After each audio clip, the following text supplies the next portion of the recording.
Bismillahirrahmanirrahim. Assalamualaikum warahmatullahi wabarakatuh.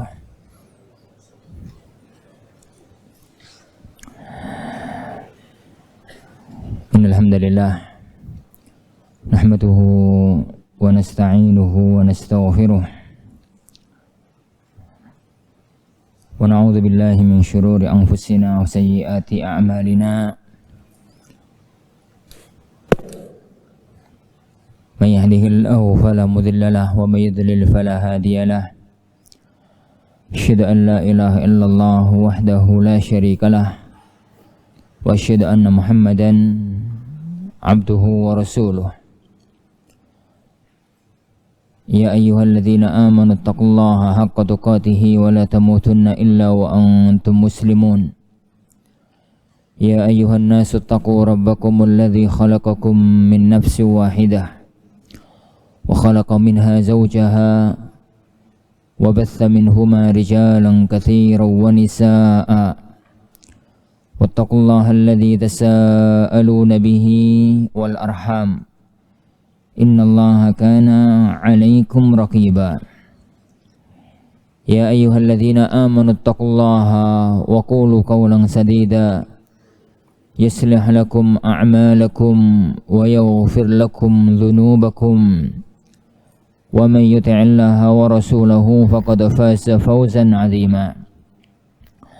أما بعد فإن أصدق الحديث كتاب الله وخير الهدي هدي محمد صلى الله عليه وعلى آله وسلم وشر الأمور محدثاتها فإن كل محدثة بدعة وكل بدعة ضلالة وكل ضلالة في النار. إخواني وأخواتي في الدين أزني الله وإياكم. Di antara cara yang sangat utama untuk kita meraih keagungan di bulan Ramadan yang mulia ini adalah menyibukkan diri dengan ilmu-ilmu syar'i. Karena sebagaimana di bulan yang penuh barokah ini dianjurkan, disyariatkan untuk meningkatkan semua jenis ibadah, maka salah satu di antara ibadah agung, salah satu di antara ibadah utama adalah mempelajari Al-Quranul Karim dan sunnah Rasulullah sallallahu alaihi wasallam serta semua ilmu yang bersumber dari keduanya. Majelis kita insyaallah subhanahu wa ta'ala pada daurah Ramadan kali ini kita akan mempelajari bersama satu risalah mulia dari Al-Imam Ibnul Munzir, Al-Imam Al-Munziri rahimahullahu ta'ala, yang beliau beri judul Al-Arba'una fil Ahkam, 40 hadis dalam hukum-hukum fikih.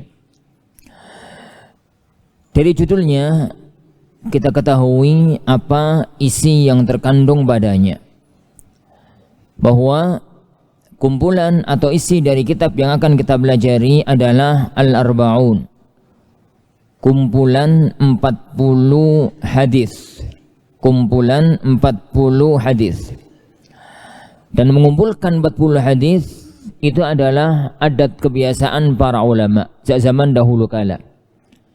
Yang paling masyhur adalah Al-Arba'un An-Nawawiyah, 40 hadis tentang pondasi-pondasi dasar keislaman, yang asal usulnya kitab tersebut sudah dimulai oleh Imam Ibnu Salah, tapi kemudian oleh Imam Nawawi satu abad berikutnya, oleh Imam Nawawi dilengkapi, ditambahi menjadi sekitar 40-an. Kemudian oleh Al-Imam Ibn Rajab satu abad setelahnya ditambahi menjadi sekitar 50-an. Tapi Allah berkehendak dari ketika alim, ketika ulama yang punya andil dalam kitab Arba'un tersebut yang dinisbahkan kepadanya adalah Imam An-Nawawi. Sehingga kitab tersebut masyhur dengan nama Arba'un An-Nawawiyah. Di sana banyak kitab arba'in yang lain. Banyaknya para ulama yang menulis kitab arba'un dilandasi pada sebuah hadis yang dengan berbagai redaksi dan dengan berbagai riwayat dan sanad, tapi para ulama sepakat hadis itu dhaif. Hadis itu dhaif, hadis itu lemah. Salah satu di antara redaksinya adalah apa yang disabdakan oleh beliau sallallahu alaihi wa ala alihi wasallam, man hafidha arba'ina hadithan fahuwa min zumratil fuqaha. Barang siapa yang menjaga, menghafalkan atau menjaga 40 hadis, maka dia termasuk di antara rombongannya, golongannya, kelompoknya para fuqaha. Tapi hadis yang semacam ini karena berkaitan dengan fadhailul a'mal, berkaitan dengan amalan-amalan keutamaan satu amal yang kalau diamalkan tidak ada madaratnya, maka dipermudah permasalahannya oleh para ulama-ulama kita. Terlalu panjang saya harus bahas syarat untuk bisa mengamalkan hadis fadhailul a'mal, karena ada 4 syarat dan sebagian para ulama menyebutnya 5, tapi yang lebih nampak bagi ana wallahu alam adalah 4, sebagaimana dikatakan oleh Sakhawi rahimahullahu taala dalam kitab beliau yang agung Fathul Mughith. Tapi cukuplah hadis semacam ini bisa untuk diamalkan meskipun lemahnya, karena berkaitan dengan fadhailul a'mal dan didukung oleh dalil-dalil umum. Semacam sabda Rasulullah sallallahu alaihi wasallam, "Nallarallahu imra'an sami'a maqalati fawa'aha wa hafidhaha fa'addaha kama sami'aha." Sebagaimana dalam sahihain. Semoga Allah Subhanahu wa taala mencerahkan wajah seorang yang mendengar ucapanku, memahaminya, menghafalkannya, kemudian menyampaikannya sebagaimana apa yang dia dengar, sebagaimana apa yang dia fahami. Dan menulis, menghafalkan atau meriwayatkan 40 hadis termasuk bagian dari hadis yang agung tersebut. Ucapan beliau fil ahkam, ucapan beliau fil ahkam maksudnya adalah al-ahkam al-fiqhiyah, bukan al-ahkam asy-syar'iyyah. Karena hukum fikih dengan makna yang belakangan, yaitu al-ahkam, ahkamullahi talabiyah, hukum-hukum Allah yang berkaitan dengan tuntutan Allah kepada para hamba, perintah maupun larangan, itu adalah bagian dari hukum-hukum syar'i. Hukum syar'i itu ada yang berkaitan dengan akidah, ada yang berkaitan dengan hati, berkaitan dengan akidah yang para ulama sering menyebutnya dengan masalah tauhid atau masalah usuluddin atau masalah akidah. Ada yang berkaitan dengan ahkamul qulub, ada yang berkaitan dengan ahkam al-qulub, hukum-hukum yang berkaitan dengan hati. Itu yang oleh para ulama belakangan disebut dengan az-zuhud war raqaiq, dan belakangan lagi dikenal dengan tazkiyatu an-nufus. Ada hukum-hukum agama yang berkaitan dengan akhlak wal adab, ahkam al-akhlak wa ahkamul adab, begitu. Dan ada yang berkaitan dengan ahkamul a'mal, hukum-hukum yang berkaitan dengan amal seorang hamba, baik amal itu berkaitan dengan Tuhannya adalah fiqhul ibadat, maupun amal yang berkaitan dengan diri dan sesama, dan itu adalah fikih muamalah. Maka al-ahkam yang dimaksudkan di sini adalah al-ahkam al-fiqhiyah, bukan semua hukum-hukum agama. Lil Imam al-Hafidh Zakiyuddin Abi Muhammad Abdul Azim Ibn Abdul Qawi Al-Mungdhiri yang meninggal dunia tahun 656 Hijriyah. Beliau masyhur dengan nama Al-Imam Al-Mungdhiri, dan bedakan antara 2 imam yang namanya enggak sama tapi mirip, antara Al-Mungdhiri dengan Ibnul Mungdhir, antara Al-Mungdhiri dengan Ibnul Mungdhir. 2 orang ini sama-sama Mungdhir, beda sedikit penamaan. Dan membedakan antara nama-nama yang mirip di kalangan para ulama harus kita cermati agar tidak salah menukil satu ucapan. Al-Imam yang ada di hadapan kita, Al-Mundhiri rahimahullahu ta'ala, adalah seorang imam yang punya perhatian kuat dalam dunia hadis, yang punya perhatian yang besar dalam dunia hadis.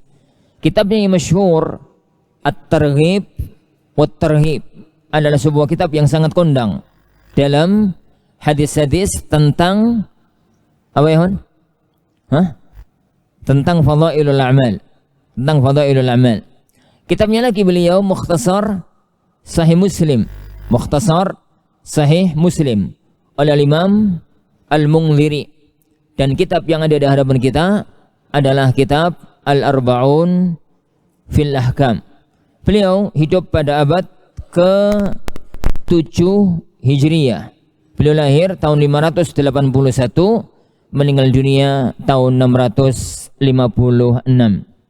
Sedangkan satunya lagi yang namanya mirip Al-Imam Ibnul Mundhir.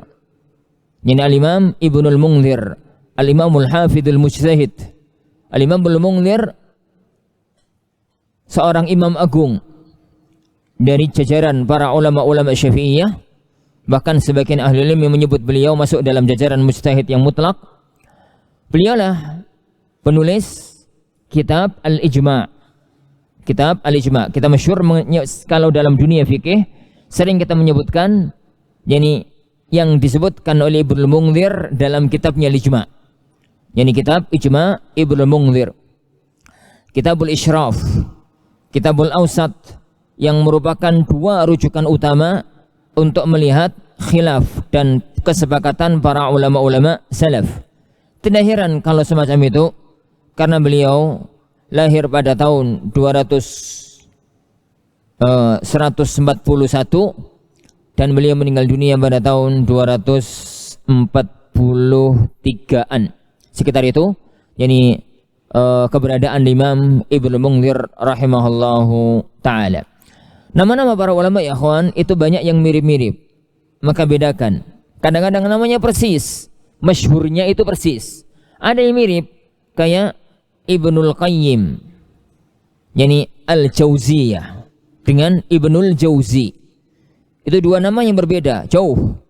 Yakni Ibnu Al-Jauzi, Al-Imam Abdurrahman Ibnu Al-Jauzi penulis Talbisu Iblis, dengan Al-Imam Ibnu Qayyim Al-Jauziyah, murid utamanya Imam Ibnu Taimiyah rahimahullahu ta'ala.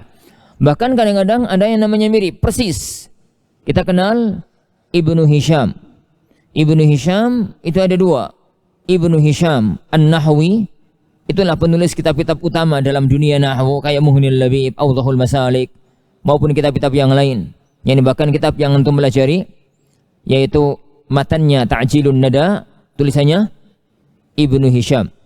Tapi di sana ada Ibnu Hisham yang lain, Ibnu Hisham Al-Mu'arrikh, Ibnu Hisham ahli tarikh, yang masyhur kitab sirahnya, yang menulis kitab sirah Nabawiyah, dan semua kitab sirah setelah Ibnu Hisham rujukannya adalah sirahnya, sirah Nabawiyahnya Al-Imam Ibnu Hisham. Ibnu Hisham yang ini beda dengan Ibnu Hisham yang sebelumnya. Ibnu Katsir misalkan, Ibnu Katsir itu ada dua, Ibnu Katsirul Qari dengan Ibnu Katsirul Mufassir. Ibnu Katsir yang antum kenal itu Ibnu Katsir sahib tafsir Ibnu Katsir. Tapi kalau suatu ketika membaca kitab-kitab tafsir, kemudian di dalamnya ditulis ini adalah bacaannya Ibnu Katsir, fahami Ibnu Katsir di situ bukan Ibnu Katsir penulis kitab tafsir Ibnu Katsir yang lainnya. Membedakan antara seorang imam dengan imam yang lain. Taib. Bismillahirrahmanirrahim.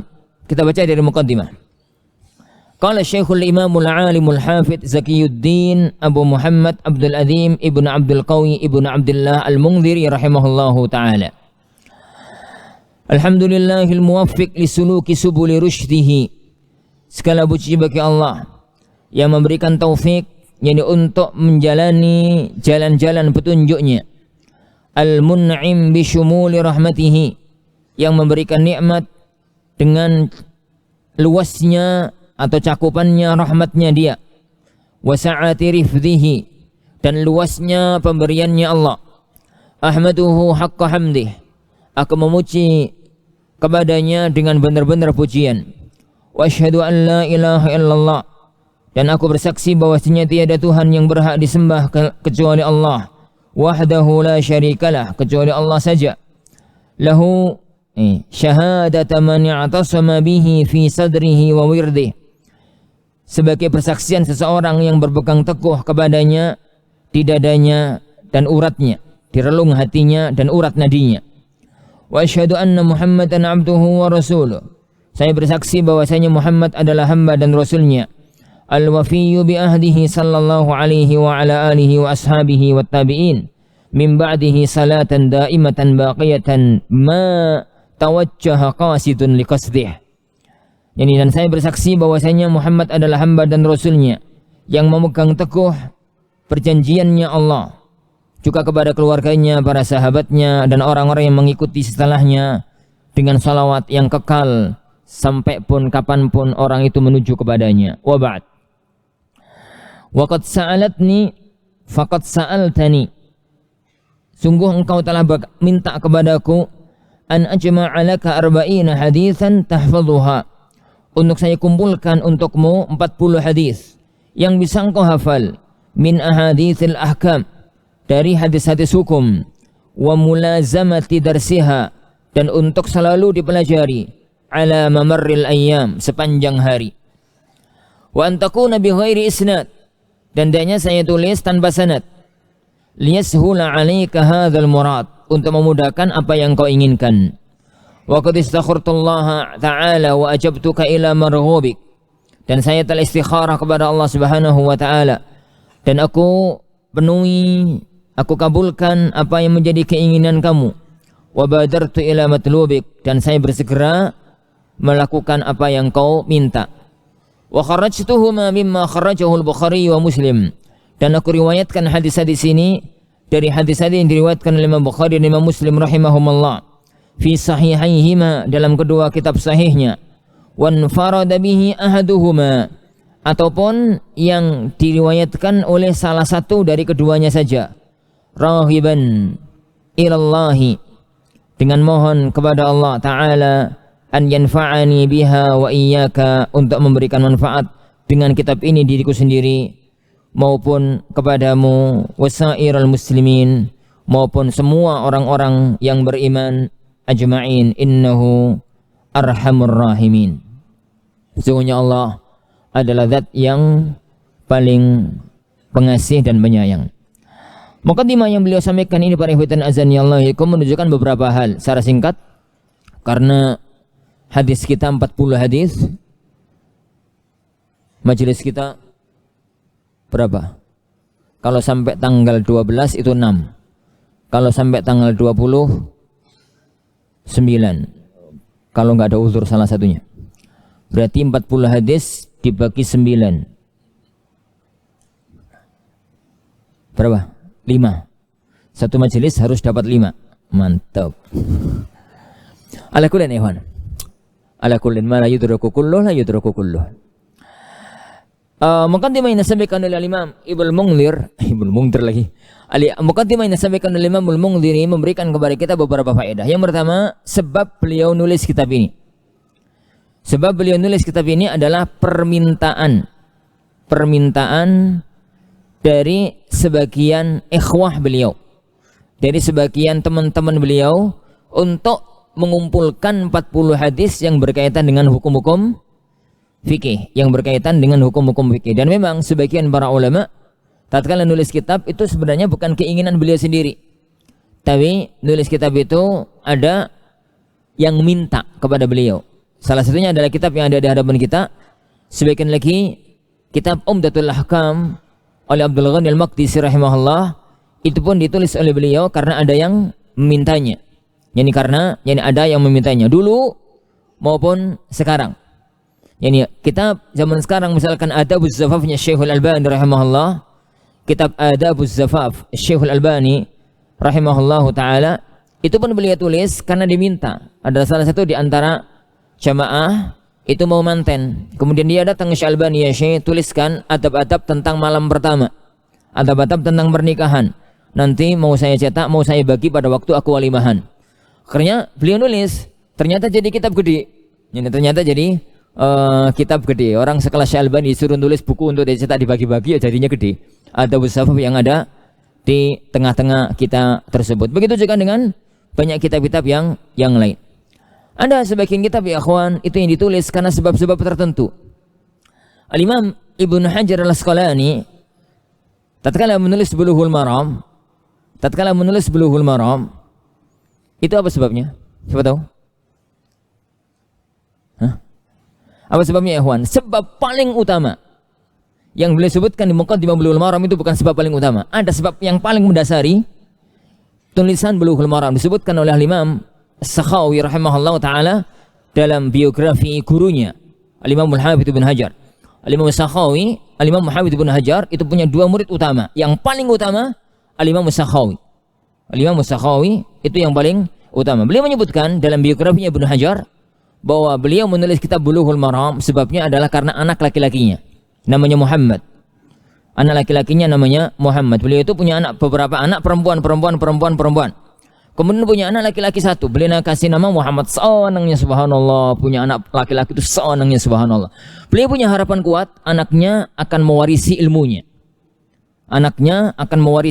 Padahal jarang seorang alim ilmunya diwarisi oleh anaknya. Itu jarang. Rata-rata ulama itu ilmunya tidak diwarisi oleh anaknya sendiri. Rata-rata. Kenapa? Allah itu seakan-akan ingin mengisyaratkan kepada kita. Ilmu tidak bisa diwariskan. Ilmu itu ijtiba wastifa, pilihan Allah kepada para hambanya. Lihat ya akhwan, kalau kita bicara tentang ilmu fikih, karena bahasan kita fikih, kalau kita bicara fikih, maka ulama yang paling kondang 4: Abu Hanifah, Malik, Syafi'i, Ahmad. Keempat-empatnya pewaris ilmunya tidak ada yang anaknya, kecuali Ahmad ibn Hanbal. Abu Hanifah rahimahullah ta'ala, Nu'man ibn Thabit. Siapa pewaris ilmunya? 2 orang utama, Abu Yusuf sama Muhammad ibn Hasan Syaibani. Malik, siapa pewaris ilmunya? Siapa pewaris ilmunya Malik? 4 atau 5 orang. Al-Qanabi salah satu di antara mereka. Syafi'i, siapa pewaris ilmunya? Pewaris ilmunya ilmu madhab qadim itu Abu Thawr dan Ahmad ibn Hanbal dan Al-Karabisi. Sedangkan dalam madhab jadidnya Rabi Al-Azdi, Rabi Al-Muradi, Al-Buwaiti, kemudian Al-Muzani, satunya lupa. Imam Ahmad masih mending. Imam Ahmad salah satu pewaris ilmunya adalah putra beliau sendiri, Abdullah ibnu Ahmad ibnu Hanbal. Tapi anak-anak yang lain enggak. Anak-anak yang lain tidak. Kalau kita bicara ilmu hadis juga begitu. Penggawa ilmu hadis itu 6. Bukhari, Muslim, Abu Dawud, Tirmidzi, Nasa'i, Ibnu Majah. Imam Bukhari pewaris ilmunya Muslim. Imam Muslim pewaris ilmunya yang lain. Rata-rata semacam itu. Tapi sebagai seorang manusia, sebagai seorang ayah, berusaha kepingin gitu untuk anaknya itu mewarisi ilmunya. Kepingin untuk anaknya itu mewarisi ilmunya. Dan itu Allah berikan kepada sebagian orang. Allah berikan, bukan nggak ada ya kawan. Allah berikan kepada sebagian orang. Kalau antum baca hadis, kemudian baca sanati ya, kadang-kadang menyebut an abihi an jaddih. Itu berarti kakek, anak, kakek, ayah, anak, putune, itu semuanya ulama. Karena ada riwayat an abihi an jaddih, dari bapaknya, dari kakaknya. Itu ada tapi jarang. Di antara mereka adalah ahli Taimiyah. Keluarga Taimiyah, Ahmad ibnu Abdul Halim ibnu Abdul Salam. Ini silsilah emas dalam dunia nasab. Al-Imam Abdul Salam ibnu Taimiyah adalah seorang imam besar Hanabilah di zamannya, penulis Muntaqal Akhbar. Penulis Muntaqal Akhbar, penulis awal Kitabul Musawwadah. Diwarisi, beliau punya anak namanya Abdul Halim. Abdul Halim seorang imam di fikih Hambali. Abdul Halim inilah yang punya anak Imam Ahmad, yakni Imam Syekhul Islam Ahmad ibn Abdul Halim ibn Abdul Salam ibn Taimiyah.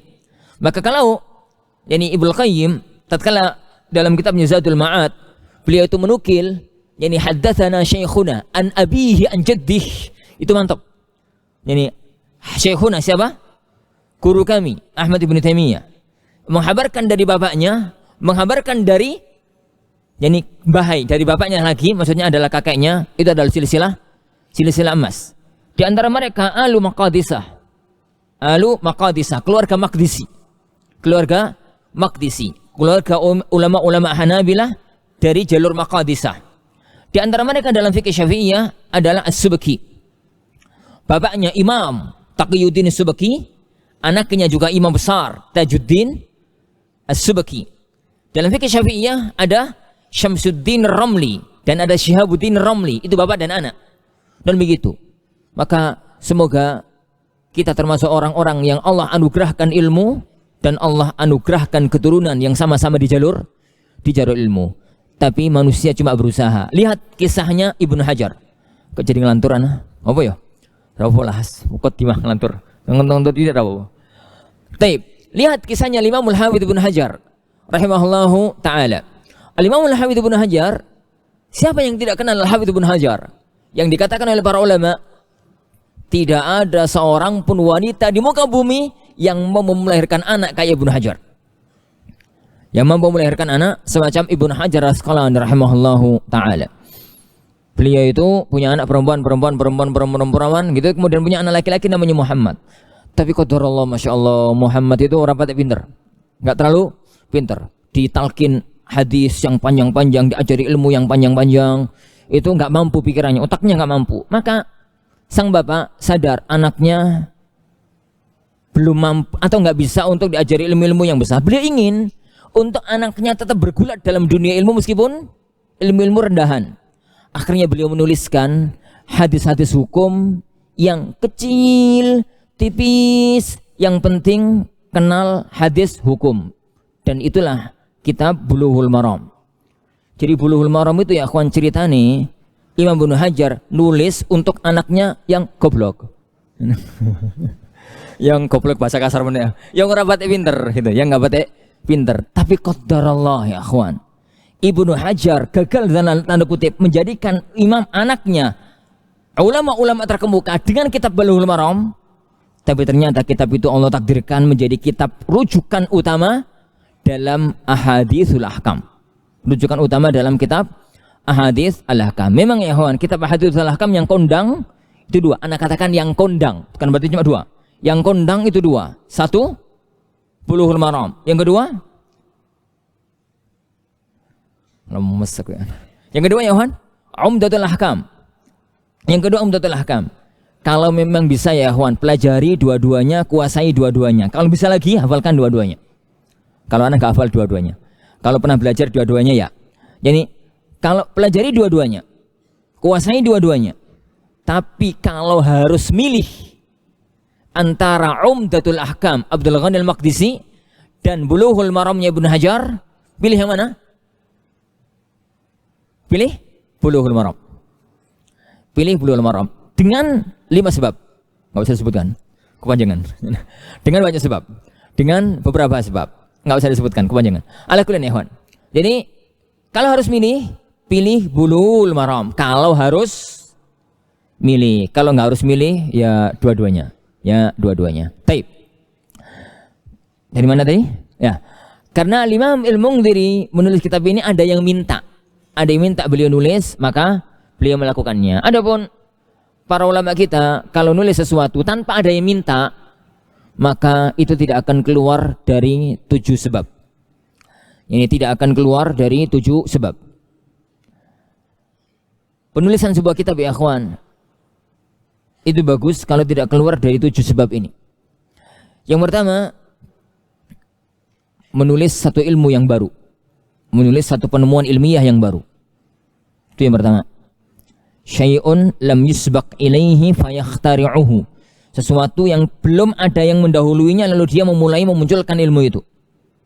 Karena semua ilmu itu ya ikhwan ada yang memunculkannya.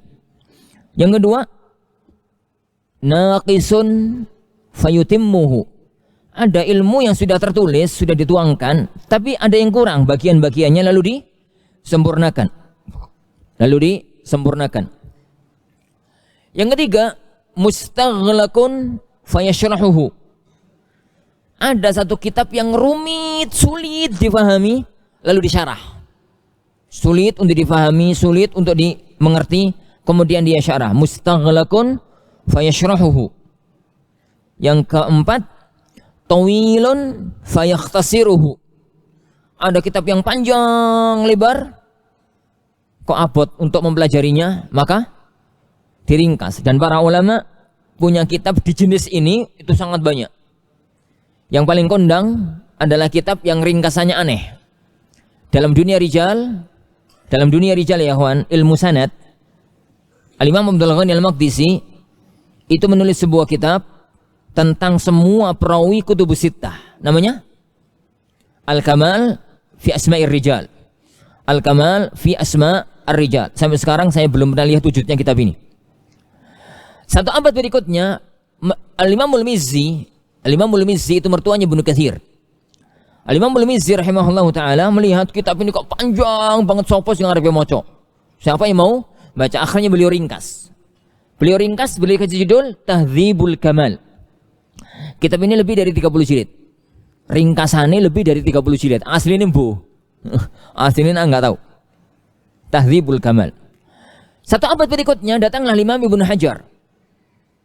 Beliau melihat kitab Tahdzibul Kamal itu masih panjang, masih puluhan jilid. Beliau ingin meringkasnya. Akhirnya beliau ringkas dan beliau kasih judul Tahdzibut Tahdzib. Ringkasan dari kitab ringkasan. Tahdzib at-Tahdzib. Tahdzibul Kamal fi Asma'ir Rijal. Akhirnya beliau melihat kitab Tahdzibul Kamal atau Tahdzibut Tahdzib itu masih 11 jilid. 11 sampai 15 jilid. Masih panjang. Beliau kayaknya kok butuh diringkas lagi. Beliau ringkas lagi menjadi Takrib at-Tahdzib, 2 jilid. Ini 2 jilid. Begitu. Ini para ulama. Di kitab fikih ada kitab yang mirip dengan itu. Ada kitab yang mirip dengan itu. Berawal dari kitab Al-Muzani rahimahullahu taala. Al-Imam Al-Muzani murid utamanya Al-Imam Syafi'i. Beliau ingin untuk merangkum semua pendapat Syafi'i dalam satu kitab. Beliau ingin untuk merangkum semua pendapatnya gurunya Al-Imam Syafi'i dalam satu kitab. Sehingga kitab itu beliau kasih judul Mukhtasar fi Fiqh Syafi'i. Penulisnya Al-Imam Al-Muzani, sehingga kondang dengan nama Mukhtasar Al-Muzani. Ya kayak kita ya kawan, tafsir Ibnu Katsir. Itu aslinya kan bukan tafsir Ibnu Katsir, tapi tafsir Al-Qur'an Al-Azim. Karena penulisnya Ibnu Katsir namanya menjadi tafsir Ibnu Katsir. Kita kenal tafsir At-Tabari. Nama aslinya? Nama aslinya Ikhwan? Jami' Al-Bayan fi Ta'wili Ayil Quran. Itu nama aslinya. Tapi karena penulisnya Imam Tabari masyhur dengan nama Tafsir At-Tabari. Mukhtasar Al-Muzani. Mukhtasar Al-Muzani satu kitab yang sangat kondang karena berusaha untuk mengumpulkan, meringkas, merangkum semua fikihnya Imam Syafi'i rahimahullah ta'ala. Saat abad berikutnya datanglah Abul Ma'al Al-Juwaini. Beliau melihat kitab ini butuh disyarah, butuh dijabarkan. Beliau nulis mensyarah kitab itu dengan judul Nihayatul Matlab fi Dirayatil Madhab. Nihayatul Matlab fi Dirayatil Madhab. Kitab itu 21 jilid. Nihayatul Matlab fi Dirayatil Madhab. Muridnya Imam Al-Ghazali, Abu Hamid Al-Ghazali, penulis Ihya Ulumuddin. Beliau melihat kitab gurunya ini kepanjangan. Panjang kitab kok 21 jilid. Sopo sing maca. Akhirnya beliau ringkas. Jadilah kitab Al-Basit fi Fiqh Syafi'i. Al-Basit fi Fiqh Syafi'i. Ana sampai sekarang belum pernah lihat wujudnya kitab Al-Basit. Baik. Imam Al-Ghazali setelah selesai menulis kitab Al-Basit, beliau melihat kitab ini kepanjangan. butuh diringkas lagi. Beliau ringkas kitabnya sendiri, beliau kasih judul Al-Wasit fi Fiqh Syafi'i. Kitabul Wasit inilah tercetak dengan 7 jilid. Akhirnya beliau ingin membuat matan dalam Fiqh Syafi'i, beliau ringkas Kitabul Wasit menjadi kitab Al-Wajiz. Menjadi kitab Al-Wajiz begitu. Yang panjang diringkas, yang pendek disyarah, yang panjang diringkas. Ini ruwet. Terus begitu para ulama. Kitab diringkas, setelah diringkas disyarah. Ngono toh? Ya kayak pekerjaannya dia enggak namun kasar bahasa kasar. Kayak yang dilakukan oleh Imam Tufi, Najmuddin Tufi rahimahullahu taala. Enggak jadi ngomong kitab terus ini. Al-Imam Tufi beliau melihat kepada kitab usul fikih yang ditulis oleh Ibnu Qudamah rahimahullahu taala, Raudhatu An-Nadhir. Kitab Raudhatu An-Nadhir sendiri oleh Ibnu Qudamah menggubah dari Mustasfanya Ghazali. Anda enggak akan ngomong panjang, silsilah kitab itu panjang atas. Al-Imam Najmuddin Tufi melihat ada satu kitab usul fikih yang bagus dalam fikih Hambali, Raudhatun Nadhir. Beliau ringkas kitab itu, beliau kasih nama Bulbul. Ngerti Bulbul? Al-Bulbul fi usul fiqh. Ngerti Bulbul ya, kawan? Burung yang ada di pohon, kalau pagi-pagi yang ada di pohon-pohon yang kecil-kecil itu loh. Nah, itu namanya burung bulbul. Itu namanya burung bulbul. Beliau kasih judul kitab itu dengan Al-Bulbul fi usul fikih. Bacanya usul fikih ini kelas emprit. Ini kelas burung emprit kan. Al-Bulbul fi usul fiqh. Ini kitab Al-Bulbul fi usul al-fiqh. Setelah diringkas, disyarah. Setelah diringkas, disyarah. Beliau kasih judul Syarah Mukhtasar Ar-Raudhah. Syarah Mukhtasar Ar-Raudhah. Ya begitu ya para ulama. Sing gede diringkas, disyarah lagi. Begitu para ulama kita. Jadi mustaghlaq yashrahuhu. Ada yang berat, abot, susah gitu disyarah. Apalagi kitab pada zaman dahulu kondangnya itu, kalau kitab itu sulit berarti bagus, ini gampang nggak bagus. Nah, ini itu kondangnya ulama pada zaman dahulu. Ada kitab-kitab itu yang serumitnya subhanallah. Anak sampai putus asa pernah mempelajari satu kitab kemudian piye gimana. Antum coba baca Mukhtasar Tahrir. Ini Al-Futuhi. Itu adalah kayak tulinan, rumit sekali. Gak akan ada satupun orang mampu membaca kitab itu kalau tanpa syarahnya. Jadi kalau tanpa syarahnya, wallahu a'lam. Taib. Mana tadi? Mutafarriqun yajma'uhu. Ada yang berserakan di mana-mana, digabungkan jadi satu, dan itu banyak. Mukhtalitun yurattibuhu. Ada yang campur baur terus ditata. Terakhir, yani akhta'a fihi mu'allifuhu fasawwabahu. Ada yang karena penulisnya salah lalu dibenarkan oleh generasi yang berikutnya. Taib, itu masalah yang pertama. Masalah kedua, para ikhwan azanillahu yani wa iyyakum. Beliau mengatakan tujuan dari tulisnya kitab ini adalah agar hadis-hadis yang tertulis di sini dihafal. Jadi beliau menginginkan untuk ditulisnya kitab ini untuk agar hadis-hadis yang tertulis di kitab ini dihafalkan, bukan untuk sekedar dipelajari tapi dihafalkan dan dipelajari terus menerus. Yang berikutnya, beliau mengatakan bahwa kitab ini itu beliau susun dari kitab Sahihain. Beliau susun hadis-hadis hukum yang terdapat dalam Sahihain atau salah satu dari keduanya, Bukhari tok atau Muslim tok, dan beliau batasi dengan 40 hadis. Beliau batasi dengan 40 hadis. Kalau begitu ya, apa bedanya antara kitab Arba'un fil Ahkam dengan kitab Umdatul Ahkam? Apa bedanya antara kitab Arba'un-nya Al-Mundhiri dengan kitab Umdatul Ahkamnya Abdul Ghani Al-Maqdisi? Apa beda antara keduanya? Dan apa titik persamaan antara keduanya? Persamaan antara keduanya, dua-duanya hadis-hadis hukum. Yang pertama. Yang kedua, dua-duanya hadis-hadis dalam Sahihain. Hadis-hadis dalam Sahihain. Itu titik persamaannya.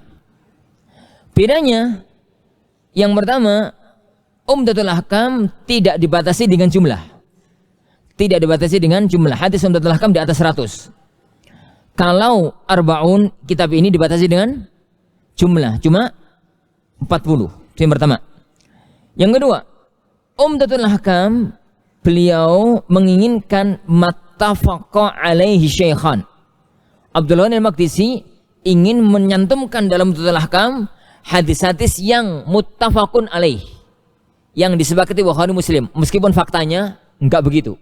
Faktanya ada beberapa hadis dalam Umdatul Ahkam itu yang riwayat Bukhari tak atau riwayat Muslim tak. Sedangkan Al-Imam Al-Mundhiri dari awal beliau itu ngomong bahwa kitab ini dari Bukhari Muslim atau Bukhari tak atau Muslim atau yani Muslim tak. Itu perbedaan antara keduanya. Dan mungkin karena sebab inilah kitab ini nggak kondang. Mungkin karena sebab inilah kitab ini nggak kondang, karena kalah pamor sama Umdatul Ahkam. Umdatul Ahkam itu nggak dibatasi dengan angka, nggak dibatasi dengan jumlah. Sedangkan beliau dari awal ngasih judul Arbaun, sehingga harus kisaran 40, kurang dikit atau lebih dikit. Kalau kemudian judulnya dikasih Arbaun ternyata hadis 100, yo nggak pantas ya Juan. Yo 40, 42, 41, 39, 38 itu masih normal. Tetap dikasih nama yani Arbaun. Wallahu yani a'lam bi as-shawab. Nah, Faridin azani Allahu wa iyyakum. Sebelum kita masuk ada masalah yang ingin Anda sampaikan. Al-Imam Al-Mundhiri itu Al-Hafidz. Al-Imam Al-Hafidz. Dan kebiasaan ya akhwan, ulama-ulama yang hafalannya kuat itu rata-rata mengandalkan hafalannya. Termasuk beliau dalam kitab ini, tatkala nyusun 40 hadis dalam Sahih Bukhari Muslim tentang hukum, beliau menulisnya dari hafalan. Beliau menulisnya dari hafalannya. Dan lumrahnya sebagai manusia yang enggak pernah sempurna, kalau orang itu nulis dari hafalan, itu mesti ada auham, kesalahan riwayat. Enggak fatal sih, tapi bukan begitu maksudnya. Coba kita lihat hadis yang pertama. Hadis pertama apa lafadznya yang beliau sebutkan di situ? La yaqbalullahu salatan bi ghairi tahur. Beliau katakan akhrajahu Muslim. Yang dalam Sahih Muslim lafadznya bukan begini. Lafadznya itu la tuqbalu salatun bi ghairi tuhur. Lafadz dalam Sahih Muslim itu la tuqbal, bukan la yaqbalullah. Lafadz la yaqbalullah itu di luar Sahih Bukhari Muslim. Itu contoh kecil ya, Ikhwan. Jadi karena beliau tatkala nulis kitab ini pakai apa ya, Ikhwan? Pakai hafalan. Dan itu yang menyebabkan kitab ini juga kurang masyhur. Kenapa? Kalau mau menghafalkan, lafadznya tidak sama dengan teks apa? Aslinya. Beda dengan Umdatul Ahkam. Beda dengan yang ada dalam Umdah Al-Ahkam macam itu. Tapi itu. Makanya ikhwan, ulama-ulama yang sangat terkenal dengan hafalannya kayak Ibnu Taimiyah rahimahullah. Ibnu Taimiyah rahimahullah taala nulis kitabnya itu selalu enggak pakai maraji, enggak pakai referensi. Beliau selalu nulis hadis-hadis di dalamnya dengan riwayatnya. Jika kadang-kadang riwayat-riwayat yang disebutkan oleh Syekhul Islam Ibnu Taimiyah dalam kitabnya itu sulit untuk mencarinya. Ini lafadznya di mana, ketemunya di mana. Kecuali kalau orang-orang yang punya hafalan yang kuat kayak beliau juga atau mirip-mirip dengan beliau mampu mendeteksi kitab ini ada di mana lafadznya. Ini bagaimana?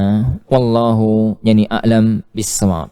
Nah, itu berkaitan dengan muqaddimah dari kitab ini. Kesimpulannya ya, ikhwan, bahwa kitab ini adalah kajian kita berarti kajian fikih lewat dalil. Kajian fikih lewat dalil. Karena belajar fikih itu ada dua jalan. Belajar fikih ya ikhwan itu ada dua jalan. At-tafaqquh atau belajar fikih itu ada dua cara. At-tafaqquh bil masail dan at-tafaqquh bid dalail. Enggak apa-apa. Ana ngomong ini dulu sebentar. Belajar fikih itu ada dua cara. Ada at-tafaqquh bil masail, ada at-tafaqquh bid dalail. Apa itu at-tafaqquh bil masail? At-tafaqquh bil masail itu belajar fikih langsung lewat permasalahan yang telah disusun oleh para ulama. Yang telah disusun oleh para ulama lewat kitab-kitab matan fikih. Apapun matannya. Kalau dalam fikih Hambali misalkan dari Zadul Mustaqni', Kalau dalam fikih Syafi'i misalkan dari Matan Abi Syuja. Kalau dalam fikih Maliki misalkan dari Mukhtasar Khalil. Itu yang paling kondang. Kalau dalam fikih Hambali, Hanafi misalkan dalam apa? Mukhtasar Al-Quduri dan yang lain-lainnya. Matan Al-Quduri dan yang lain-lainnya. Kitab sekelas Zadul Mustaqni' dalam fikih Hambali atau Matan Abi Syuja dalam fikih Syafi'i itu sudah hasil akhir dari yang difahami oleh penulis terhadap semua dalil yang mereka pelajari. Hasil akhir sudah kesimpulan. Bahasa manganan ngono yo wis karek makan. Ini loh soto mangan. Sudah tinggal makan. Sudah tinggal makan. Itu namanya fiqhul masail. Tafaqquh bil masail. Yang kedua ya akhwan, at-tafaqquh bid dalail. Belajar fikih lewat dalil. Yang dipelajari itu Kitabut Taharah, Babul Miyah, an Abi Hurairah qala Rasulullah sallallahu alaihi wasallam. Yani an Abi Hurairah dalam Bulughul Maram. Yani su'ila Rasulullah sallallahu alaihi wasallam an ma'il bahri faqal huwa at-tahuru ma'uhu al-hillu maitatuhu. Itu belajar fikih kalau dalam Bulughul Maram itu istilahnya adalah at-tafaqquh bid dalail. Belajar fikih lewat dalil. Nanti yang kita pelajari dalilnya. Dalil diambil hukum fikih dari dalil tersebut. Dua-duanya harus dipelajari, akhwan. Belajar fikih itu harus menggabungkan antara dua kemampuan. Belajar fikih masail dan belajar fikih dalail. Tapi kalau mulai belajar fikih lewat jalur mana yang paling pas? Kalau belajar awal, kalau belajar awal ya akhwan, kalau ada orang mau benar-benar jadi faqih, bukan sekedar ta'lim ya, bukan sekedar thaqafah, mau benar-benar jadi faqih, maka belajar lewat jalan apa yang paling utama? Masail atau dalail? Masail atau dalail? Masail atau dalail? Masail. Belajar fikih itu harus dimulai dari tafaqquh bil masail. Tapi harus diperkuat oleh tafaqquh bid dalail. Kenapa? Masail itu sudah kesimpulan. Kesimpulan.